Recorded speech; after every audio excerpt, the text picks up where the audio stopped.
So it's been 19 years now since the United States, the United Kingdom, invaded Iraq. And I just wanted to look back on that invasion, the consequences of it, and discuss this topic, because I think for me, the lies that they sold to start this war, like, for me, that's something that I remember. I remember 9/11. I remember invasion of Iraq.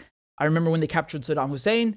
I remember all of these things. And for me, this was really kind of like a watershed moment where I really understood, like, okay, the media, they're not telling the truth. They're lying. And that's always stayed with me.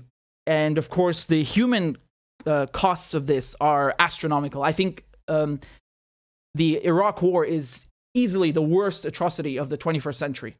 Easily, without question. I don't think we'll ever actually know the real figures of how many people died, how many refugees. The ones that we already have are astronomical. But just to give you an idea of how bad it is, I don't think we'll ever know. And people tend to think of the Iraq War as just being in Iraq. It's not true. One of the consequences of the Iraq War was Al-Qaeda, coming to Iraq, and ISIS. And it didn't just stay in Iraq. It spilled over into Syria. So not only is Iraq still suffering from that invasion today in 2022, but so is Syria. And Syria has been suffering from that invasion for a long time.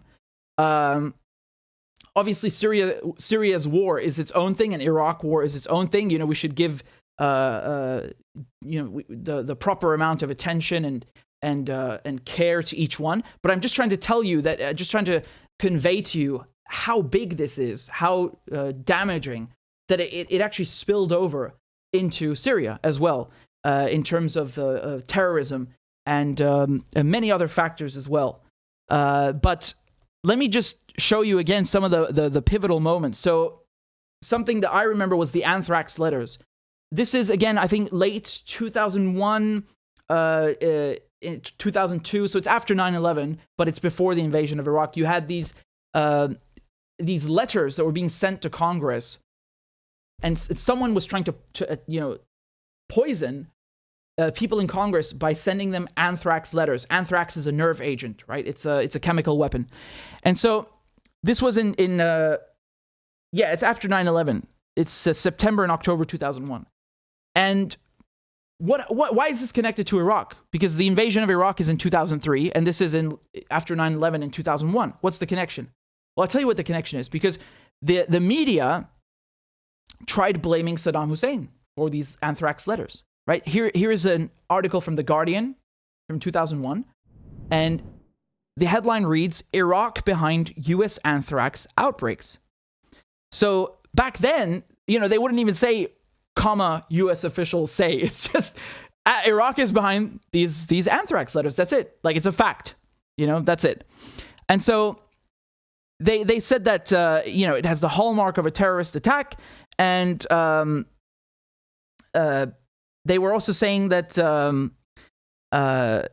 it had a key clue, right, was the fact that there was a chemical compound, a specific signature that proved that Saddam Hussein was behind it, right? So basically, they analyzed these letters in a laboratory, and they found that there was a specific a chemical that only Saddam Hussein used to manufacture anthrax, and that's how they knew that it was him. And of course, it turned out to be rubbish. It was actually a guy in the United States who was making those letters. This is again from The Guardian, but it was written in 2011, right? And so they talk about the anthrax letters. They're going through all the things, State of the Union address, all the times where they accuse Saddam of having manufactured these things, right? And of course, it turned out that it was someone in the United States making them. And it didn't stop there, right? It didn't stop there. Then, of course, they had these other accusations that Saddam Hussein was helping Al-Qaeda. So the idea was that, okay, well, they've invaded Afghanistan under the pretext of the war on terror. That's why they passed the authorization for the use of military force, 2001. And then you have to sell the Iraq war to the public. So how do you do that? Well, you got to convince them that Saddam Hussein and Iraq are supporting terrorism, right? That you got to bring it under the umbrella of the war on terror. And so they start saying that Saddam Hussein has links to Al-Qaeda, okay? And they said this in numerous ways. They said that he was giving them amnesty, and then they said he was giving them material support, and then they even said that Saddam was giving them nuclear weapons, right? It's absolutely unbelievable. And you had the Secretary of Defense at the time, Donald Rumsfeld, right? He has this famous quote where he's asked about this, and his answer is just, I mean, it's laughable. You know, he has no evidence for any of this.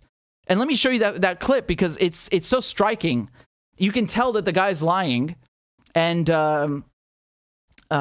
this is like the official justification. Reports that say that something hasn't happened are always interesting to me, because as we know, there are known knowns. There are things we know we know. We also know there are known unknowns. That is to say, we know there are some things we do not know. But there are also unknown unknowns. The ones we don't know, we don't know. I mean, this is laughable, right? And the original question was, quote, is there any evidence to indicate that Iraq has attempted to or is willing to supply terrorists with weapons of mass destruction? So that could be nuclear weapons, biological weapons, right? And then the question continues, because there are reports that there is no evidence of a direct link between Baghdad and some of these terrorist organizations. And that's his response. There are known knowns and there are unknown knowns. And yeah, just that's a rubbish answer. That's not evidence. That's a joke. But this is what they did. And so that's another big lie. And then, of course, there came the other lie from the British. You know, they had this sensational headline that, Saddam Hussein, he can mount an attack within 45 minutes. He's that well equipped that he can do that. And that was, of course, the September dossier. And here's a headline from 2002 from again, I apologize, it's the Daily Mail, but nevertheless. So just 45 minutes from attack, September 24th, 2002, right? And it turns out that came from a taxi driver. That was the link. That's it. Complete rubbish. But they sold it like that. And it was reported by every newspaper. This is what the Evening Standard had on the front page. 45 minutes from attack. So just mass hysteria, you know? Dossier reveals Saddam is ready to launch chemical war strikes. And then, of course, the more, this culminates in Colin Powell giving a speech at the United Nations Security Council where he accuses Saddam Hussein of, manufacturing these chemical weapons. And he brings this ridiculous vial of powder that no one knows what it is. I mean, there are memes that it's washing powder, it's detergent. No one knows what it is, but he goes to the UN. And again, he's the Secretary of State, Colin Powell, at this time for the Bush administration. He goes to the UN and he holds up this vial and says, like, this is a weapon of mass destruction and Saddam can make these. And, it's even to the point that they have these cartoon drawings, right? That are supposed to implicate Saddam Hussein. So he goes to the UN, he brings this powder, and then he also shows a PowerPoint presentation to the UN with these drawings. And he says, oh, look, Saddam, he has these like special trucks, and they can, look, it's like Breaking Bad, they can just cook up a batch on the move while the truck is driving. Like Saddam Hussein, he's got these like more advanced bioweapons program than any nation on earth, right? Like everyone everyone's a sloth. The Americans, the Russians are sloths compared to Saddam. This guy can build it on trucks, right? He's that good. And so where's the proof? Here you go. It's some 3D graphics that, some intern maybe cooked up. Like, that's it. This is the proof. And the powder. That's the proof.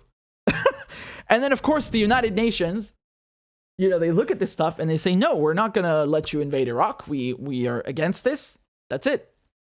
And you had millions of people protesting worldwide. I think the biggest protests in history, anti-war protests, took place during this time. Just London alone. Like I always remember this picture. This is from right next to the Parliament, right next to Big Ben. You literally had 1 million people in the streets. 1 million people in London alone protesting against the Iraq war. And that's another lesson for me, because that war took place anyway. And that's when I learned, man, they don't care about the people. The protesting, they ignored it.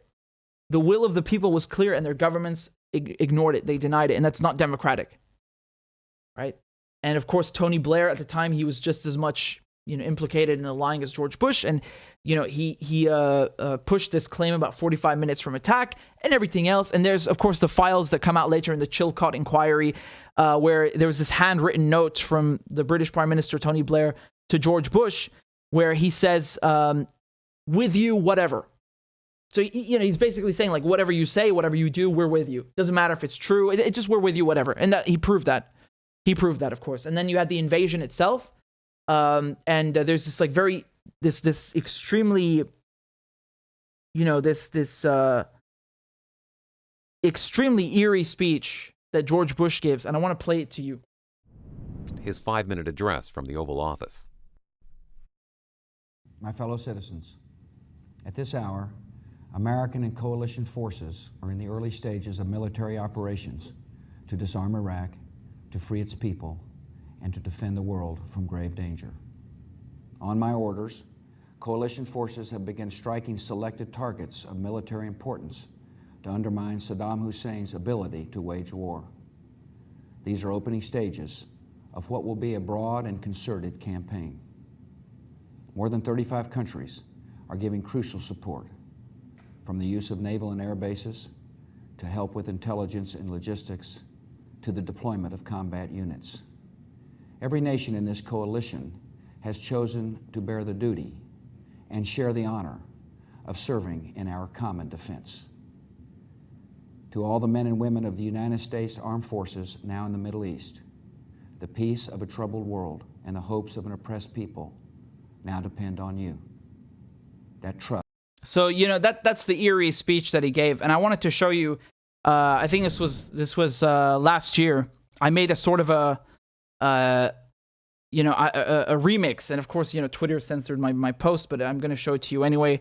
And I think you should watch it. My fellow citizens, at this hour, American and coalition forces are in the early stages of military operations to disarm Iraq, to free its people, and to defend the world from grave danger. On my orders, coalition forces have begun striking selected targets of military importance. I want Americans and all the world to know that coalition forces will make every effort to spare innocent civilians from harm. Come on, fire! We come to Iraq with respect for its citizens, for their great civilization, and for the religious faiths they practice.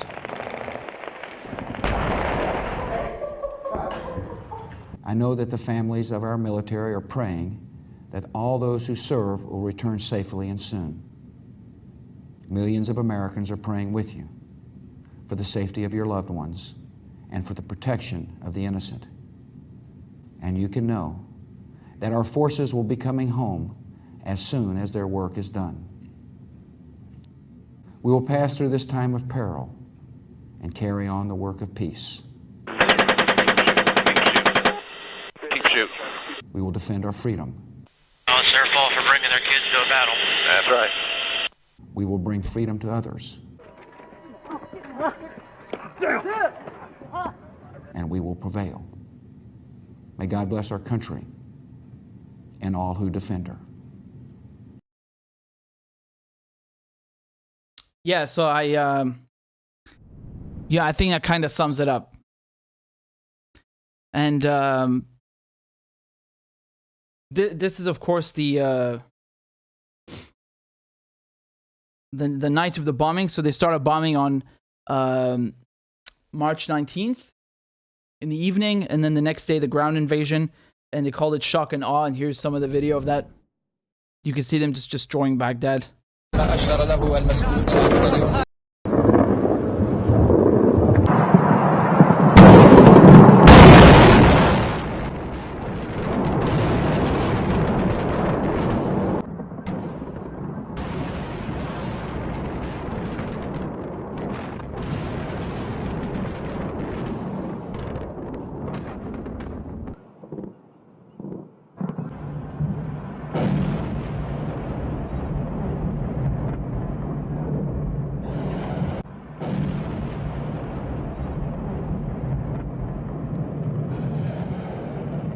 flattened the country, you know, and it's so barbaric. You know, I find it astonishing that the people who did Iraq are now pointing fingers at the Russians. I mean, as bad as the situation is in Russia, in Ukraine, the Russians they look restrained compared to you, like compared to the UK, the US. I mean, it's not even comparable. It's John Sweeney from the BBC is in Kiev, and he's like, everything is silent. Obviously, Ukraine is not just Kiev, but when we look at how the US and the UK attacked the entire country, they carpet bombed it, they leveled it indiscriminately. I mean, it's not even comparable. It's not comparable. And I want to show you another thing. This is from Iraq Body Count. They're one of the best groups in terms of like their job is literally what the name says, Iraq Body Count. They literally count the number of dead. They do extremely important work. When Chelsea Manning, she gave files to Julian Assange, those documents from the Iraq war. They did the math, they looked through them, and they found 15,000 additional deaths in Iraq that were previously unknown. Just so you understand how important their work is. And they're not just calculating from the invasion, it's also afterwards, even until this day. And I interviewed Josh Dougherty, who's from Iraq Body Count. They also testified at Assange's trial as to how important his work is. And, when they worked in counting the casualties, they posted this thread that I wanted to show you on Twitter. And just look at this. They say the rate at which civilians were killed by invading US-led forces in the 21 days from 20th of March to 9th April was 315 per day. It's so high compared to the following 2-year period that it could not fit on the same intensity graph. So again, that just shows you the difference between how Russia is operating in Ukraine and how NATO operates in Baghdad and in Iraq. 315 civilians every single day in the first month alone. Just in the first month. And again, that Iraq is still suffering to this day. They had Iraq, they had ISIS, they're still under occupation. So in the first month, they had dropped almost 30,000 bombs, rockets, and missiles of all varieties. And 78% of 20,000 plus airstrikes were to support ground forces who were using their own devastating arms. All right. And for every dead civilian, there were 3 wounded or injured, bringing the total killed and injured in the invasion phase to 22,000. 22,000. So, when the Americans say they use smart bombs and they do surgical strikes, I mean, I'm sorry, but this is indiscriminate. This is not surgical. The Russians, you could argue, are doing surgical, and then again, it's war. No matter how careful you are, you're going to kill civilians, and that's why war is terrible, because the people who are suffering the most are the civilians. But I just want to show you the difference in how they lie. The NATO say they do surgical strikes and they try to avoid civilian casualties. It's a lie. And to give you the data is one thing, but also to draw a comparison between what's happening right now, the situation that everyone is talking about, you see for yourself. There's a complete difference.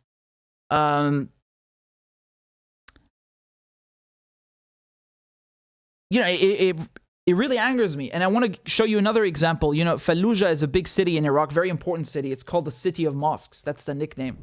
The City of Mosques, because it has so many mosques. And there have been several battles in Fallujah. There was one during the invasion, and then there was a second and a third. And I just want to read something to you. Just to give you an idea how brutal the Iraq war was. So this is something I posted. Something I posted earlier, right? So during the second battle of Fallujah, 60 of its 200 mosques were destroyed. Around 20% of all the city's buildings were destroyed. And the United States used so much depleted uranium that Fallujah now has one of the highest rates of cancer and infant mortality in the world. So Fallujah in Iraq has higher rate of birth defects than Hiroshima and Nagasaki, who were literally nuked. Just to give you an idea how bad it is. And of course, they use this in different ways. They use it, for example, in the tank shells. They put depleted uranium, because if you use depleted uranium, it has a better armor piercing capabilities. They didn't even need this most of the time. That's just how they did things, and they know what it does. They're not stupid, and it has effects to this day. There's actually an account on Twitter that posts pictures of the birth defects in Fallujah. I mean, if you just spend 30 seconds on that page, you will be so angry. It's horrific. I can't show it to you. It's really that bad. So right now, today, Fallujah has the highest rate of birth defects on the planet, and it's because the United States didn't just destroy it; they used uranium, depleted uranium, in the tank shells and other armor-piercing armaments. And people there, their DNA gets corrupted. Their children have birth defects. It's horrific. It's horrific. And of course, they use chemical weapons like white phosphorus, which also contributes to that. You can't talk about that, right? They don't want to hear it. Like all these people. I mean, Colin Powell died. Donald Rumsfeld died. They were never held accountable for what they did in Iraq. Iraq is a million people dead. 1 million people dead. And that's not just the invasion. It's also Al-Qaeda afterwards and ISIS. And there was no Al-Qaeda in Iraq. The idea that Saddam was working with them is a complete joke. That's what's so ironic, is that you really didn't have Al-Qaeda in Iraq. But when you got rid of Saddam, you had Al-Qaeda. The only thing that brought Al-Qaeda to Iraq was removing Saddam. Saddam is a Ba'athist. Okay? Ba'ath Party. That means he's a pan-Arab socialist. And again, people will argue that it's actually not really applying the Ba'athist principles. They'll say the same thing about Syria. I don't care. My point is, the guy is running a secular government. That's a fact.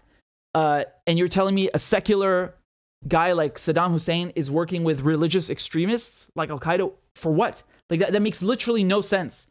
But of course, they don't tell you this because they count on people in the West being stupid. And why are they stupid? Because the media lies to them and makes them ignorant about these things on purpose. They don't want the media. Their job is to make sure that no one understands what's happening, so that they support the foreign policy objectives. So they just say, "Oh yeah, he's supporting Al-Qaeda." They don't explain to you that this is completely ridiculous.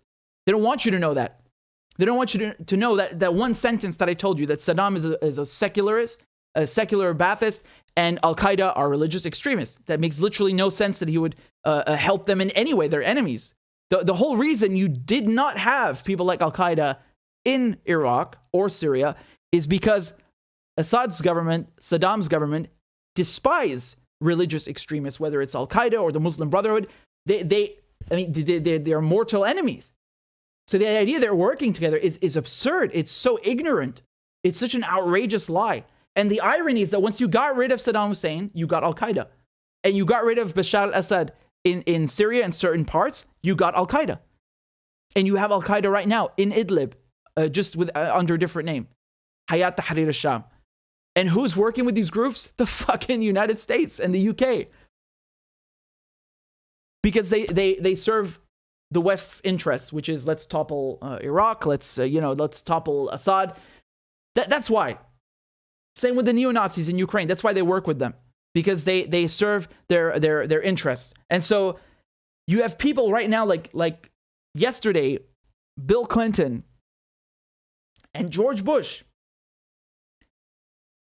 who are laying flowers at a Ukrainian village church in Chicago in solidarity with Ukraine. I'm not making this up. Look at this.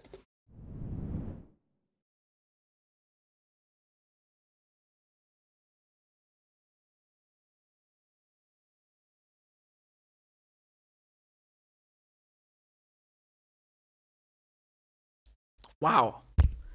I thought this was a gag. Like, I thought this was a comedy bit at first. I was like, this has to be a joke, right?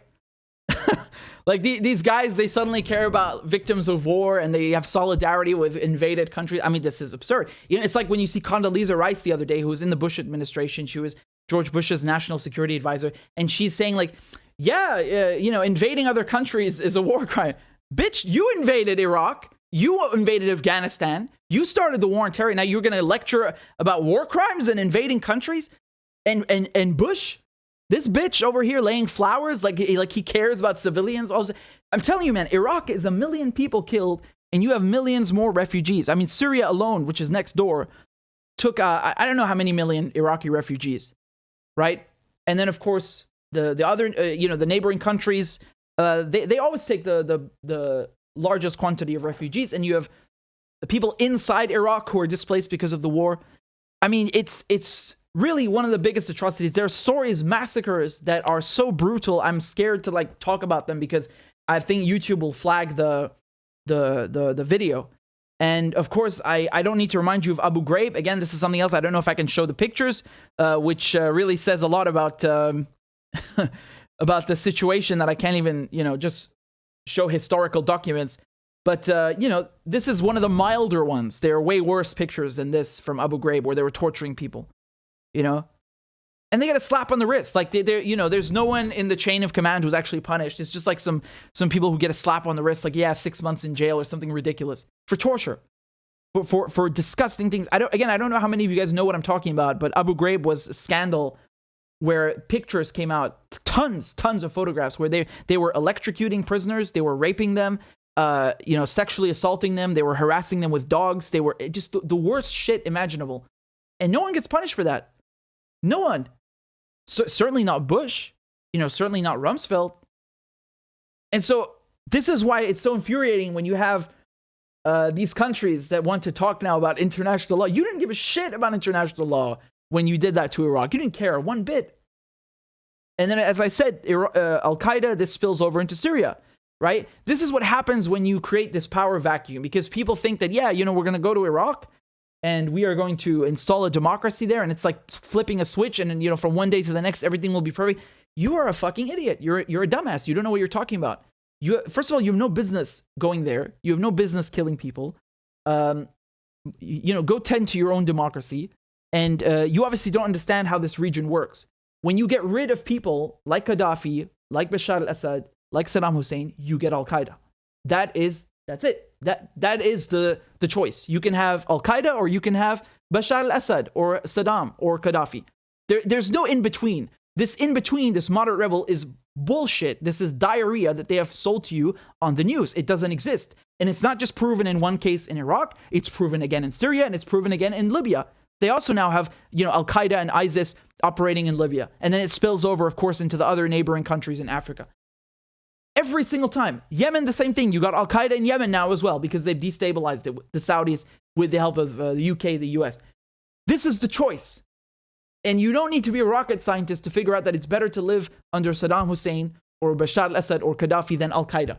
They don't chop heads off. Just to cite one difference. Just to cite one difference. Minorities are safe under Bashar al-Assad. They're not safe under Al-Qaeda. Actually, Muslims are not even safe under Al-Qaeda. Never mind minorities, right? The majority of the population are Muslim. They are not even safe under Al-Qaeda. Never mind the minorities, right? There is no stability. Again, it doesn't mean like Saddam attacking Iran is okay. It doesn't mean that that's okay. It doesn't mean that, gassing the Kurds, using chemical weapons against the Iranians is okay. But in Iraq, you could walk down the street in the market without a fucking car bomb going off. Do you understand what I'm talking about? There's stability and security in the country. Fi aman. There is no more security in Iraq. Iraq has American bases all over the place. They have this embassy in the Green Zone in Baghdad, which is the size of the Vatican, literally. And then, of course, they have other bases where they claim they're fighting ISIS. They're just occupying the country because they want to antagonize Iran and, have a foothold in the region. And then, of course, in Syria, they also have bases there. They're stealing the oil. They go from Hasaka and Deir ez-Zor, and they bring the trucks through the Al-Walid border crossing, and then, back and forth, just stealing oil and occupying Syria. In Syria, they don't even have a lie. And in Iraq, they lie, and they say, we're fighting ISIS. That's great. Thank you for, fixing the problem you created. In Syria, they don't even have a lie. They're just in Syria. They don't even try to lie. It's just where, the United States is there. And so that's why I think Iraq is very big. There are so many atrocities. Even I learn new things. I learn new things about Iraq all the time. And I'm even more disgusted and shocked than I was before, and I shouldn't be. But it's really a rabbit hole of atrocities. The more you read about it, the more you see what happened, you understand, and are shocked. It just gets worse and worse and worse.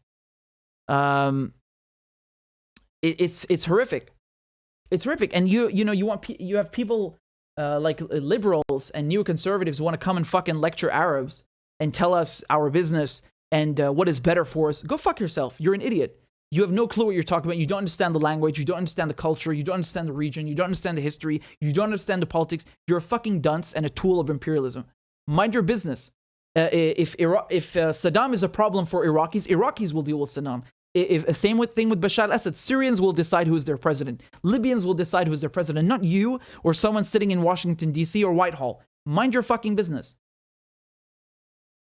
Mind your business is putting it mildly. These people should be punished. How are you going to come and tell me that Putin is a war criminal when you are a war criminal? You have Condoleezza Rice saying these things. Or, Gordon Brown, who was prime minister after Tony Blair. And it was basically overseeing, Iraq, Afghanistan, all of these things. I mean, who are you to speak? And then Biden helped sell the Iraq war. He was in the Senate Foreign Relations Committee. And he swung votes in favor of Iraq. And he was Bush's man in the Democratic Party. And he was actually pushing to invade Iraq before 2003. He was already pushing for it in the 90s, saying we have to disarm Saddam and all that. Saddam had no weapons of mass destruction in 2002. Again, Scott Ritter, who I interviewed on the channel, he knows because it was his job to check. He was literally the UN weapons inspector in Iraq to see if Iraq was disarming. It was. And he was saying there are no weapons there. And they wouldn't listen. They don't care. They went in anyway because it wasn't about disarming him. They had already disarmed him. It was about regime change. That's what it's about. And again, it really disgusts me when people say, "Oh, it was a mistake." It's always this attitude like the West never does anything evil. The West makes mistakes. Oh, we didn't know. It was a gaffe. It was a foreign policy blunder. They have all these nice words like a gaffe, a mistake, a blunder, an accident. It was bad intelligence. But never evil, right? Putin is evil. Bashar al-Assad is evil. Gaddafi is evil. Kim Jong-un is evil. Maduro is evil. But the West are never evil. They only do things out of the goodness of their hearts. And when they mass murder people in Iraq and so on, and they cause a large-scale refugee crisis and they destroy half the Middle East, it's a blunder. It's a mistake. It's a gaffe. We didn't mean it. Remember George Bush? He signed a law which is nicknamed the Hague Invasion Act because it says that if any American or ally actually is ever taken to the International Criminal Court in The Hague, they will invade the Netherlands. It doesn't say invade the Netherlands. It says that they will take any means necessary to deal with that. It's basically a nice way of saying we will invade the Netherlands if you actually try to hold anyone accountable. Now, to be fair, the Russians aren't in the ICC, which I think is wrong. But the Americans are also obviously not in the ICC, and they are ready to invade it if anyone has ever tried there. And it's incredible because they don't want international courts, and then at the same time they don't try any of their own soldiers. I mean, I think Donald Payne is like the first British soldier to ever be convicted of a war crime. It's a handful. That guy literally beat an Iraqi a man to death. His name is Baha Musa. He was working in a hotel. They literally just jumped him. They arrested him, took him to a prison, beat him to death. For no reason. They beat this guy to death. It was several people, but of course there's only one who gets punished. He served 1 year in prison for murder. 1 year. Can you imagine if an Iraqi murdered someone in the UK? They would go, they would get life maybe in the UK or 10, 20 years. But if you're British and you murder someone in Iraq, you beat them to death while they're in custody. It's okay, just 1 year in prison. Like that's the British justice, the Western justice, right? And then of course the UK is a member of the ICC but hasn't ratified the crime of aggression, which means that if like Tony Blair attacks Iraq, that's a crime of aggression. You can't sue anyone or hold them accountable in the UK because it's not a criminal offense, apparently. So it's obviously a violation of the Rome Statute. It's punishable under the International Criminal Court. But in the UK, The UK specifically, that one, the crime of aggression, they haven't ratified it. And then the Overseas Operations Bill, which they passed last year, gives the British troops immunity from war crimes prosecution. So if you're a British troop, you're a British soldier, and you kill someone or you murder someone in cold blood, you execute a prisoner of war, you kill a civilian, whatever it is, and no one complains for 5 years, but then after 5 years, they complain against you, the government gives you immunity. So any crime that's older than 5 years, war crime, genocide, crimes against humanity, they're not going to prosecute. Even if they know you did it, there's no prosecution. So they're basically giving British soldiers, a blank check to commit war crimes and genocide. If no one complains within 5 years, doesn't matter. It's unbelievable. Unbelievable. This is Western justice and democracy. And then they have the nerve to say, like, yeah, Iraq is authoritarian or Syria is authoritarian. Look at your own laws. Like, our own laws, I should say. This is incredible. It's incredible. And, they have the nerve then to say, we should make a tribunal for Putin. What fucking tribunal? How about you start with Tony Blair first? Because the High Court, again, they blocked a case against Tony Blair for attacking Iraq.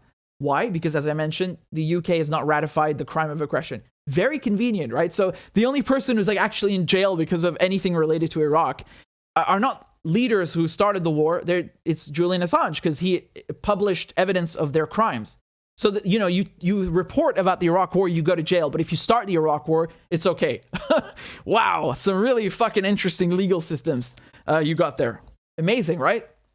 So this is, for me, a very for me, just for looking on the outside, for me, it's a very definitive moment, a very defining moment in political awareness. And,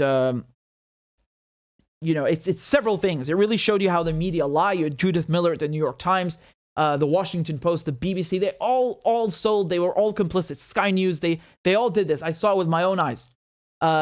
Everything is still up there. And then they make these crappy apologies like, we should have...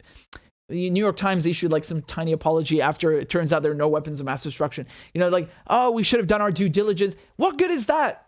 Why don't you do your fucking due diligence before the war, not afterwards? It's like the BBC, they make this documentary, Once Upon a Time in Iraq, which it's good. I don't agree with it completely, but when it tells the stories of a lot of people, it's very good.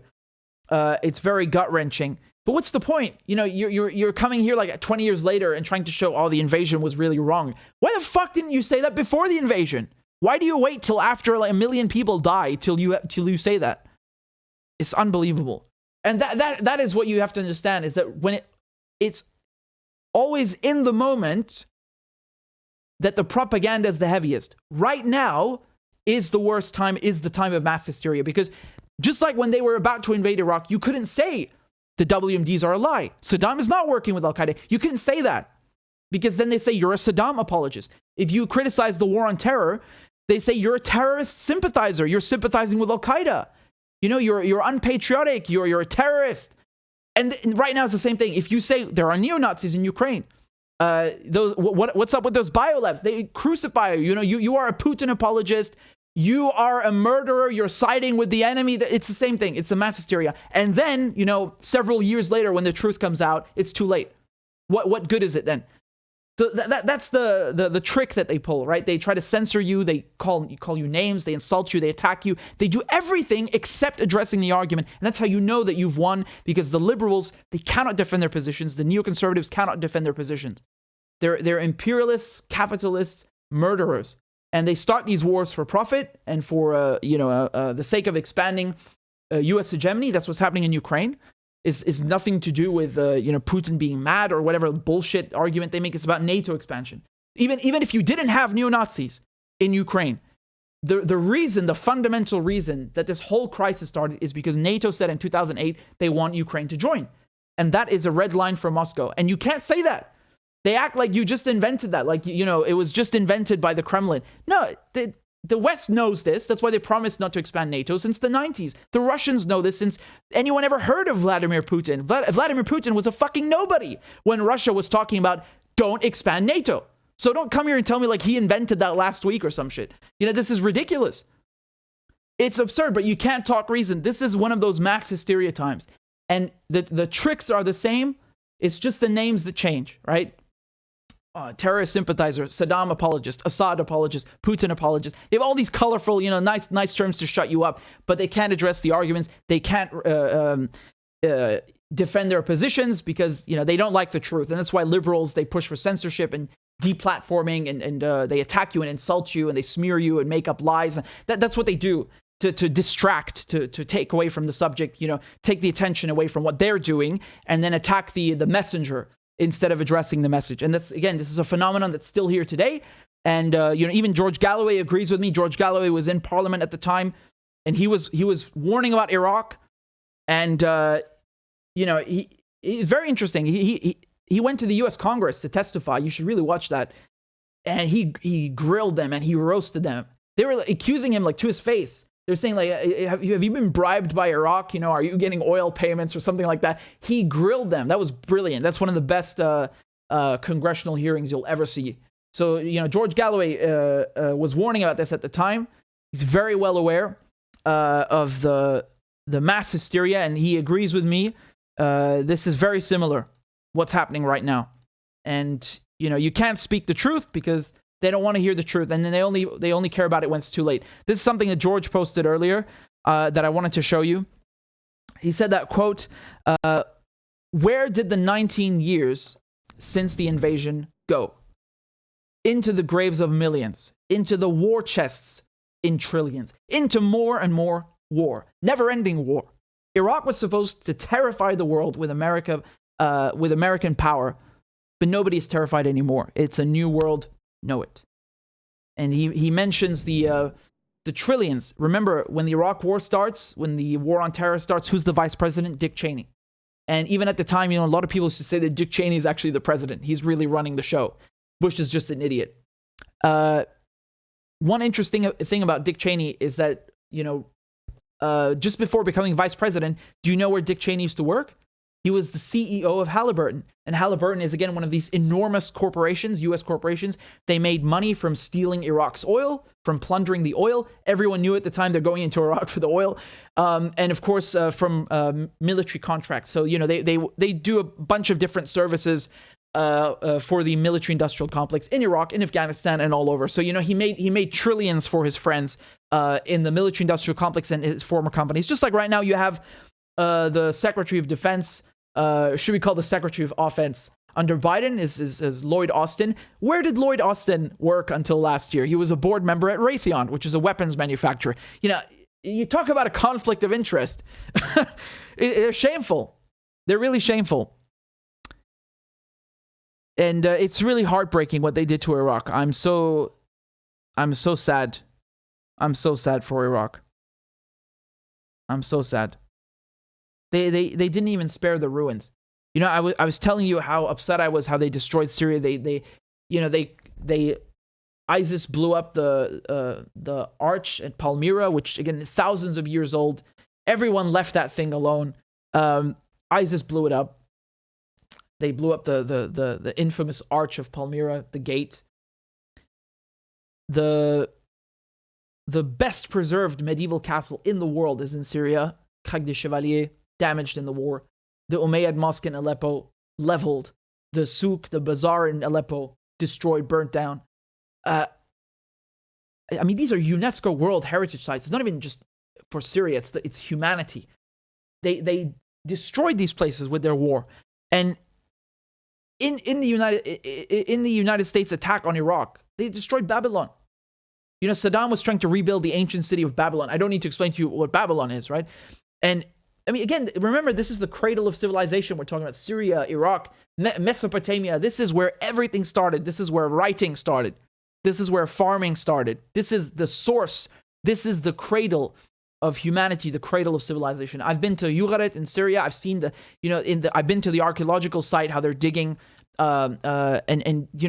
that's the oldest alphabet in the world, one of the oldest alphabets in the world that they've unearthed there, just to give you an idea. And look at this. This is from NBC News, and the headline says, U.S. admits military damaged Babylon ruins.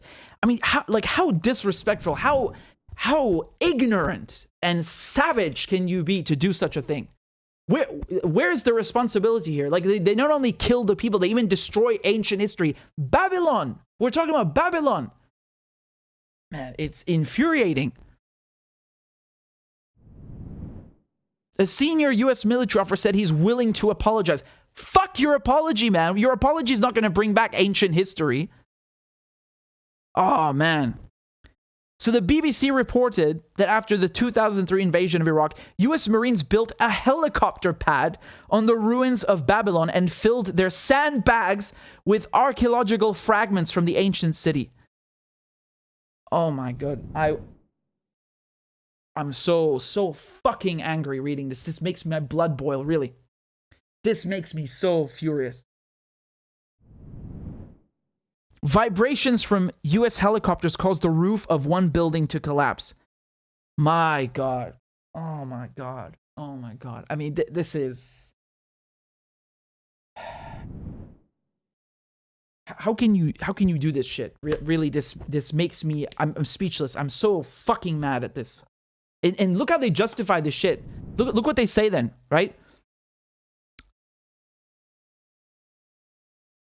So Colonel John Coleman, the former chief of staff of the 1st Marine Expeditionary Force in Iraq, told the BBC that if the head of the Iraqi Antiquities Board wanted an apology, and if it, quote, makes him feel good, we can certainly give him one.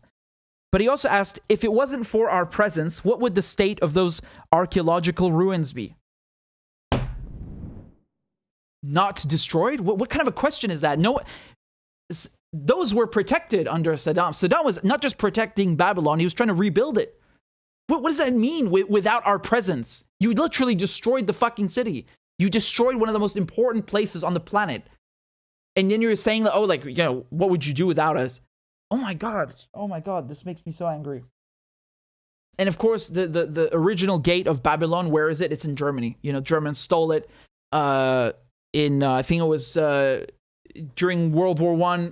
Or shortly before, I don't remember. We did a segment about it. I did it here on the channel.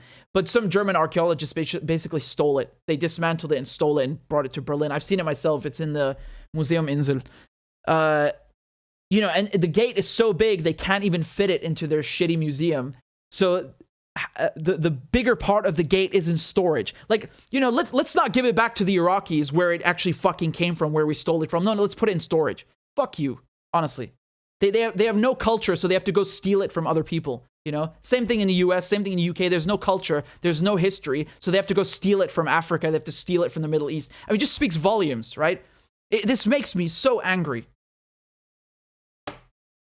And then I showed you with Palmyra, they built like some kind of replica in Trafalgar Square in London. Again, go to hell with your replica. How about you don't fund and support a regime change project, a war against Syria, which leads to Palmyra being destroyed by the groups that you are backing and supporting, by the terrorists that you are supporting. How about that? Right? How about that?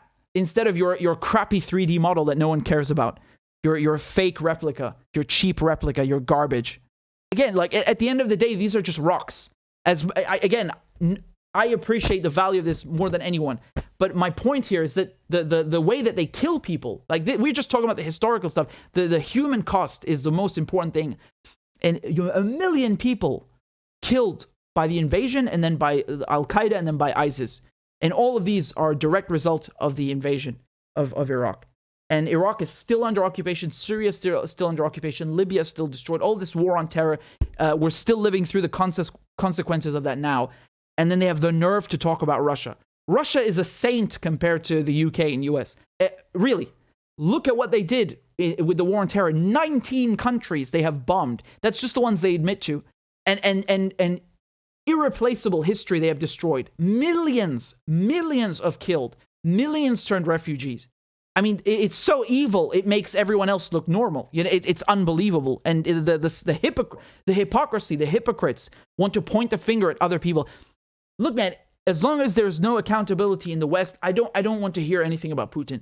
Tend to your own. Like, you shouldn't throw stones if you live in a glass house. You know, as long as Condoleezza Rice and Tony Blair and George Bush, they're not accountable, I don't want to hear about Putin. I don't want to hear about anyone else, the new evil guy, you know, Maduro. I don't want to hear about Assad. You would show me some real justice first, and then start talking about other people. Don't come here and give me this double standard nonsense. So again, this 19 years, no recovery. They've set these countries back God knows how many decades. You can't replace all the people killed. Priceless history destroyed. It really breaks my heart.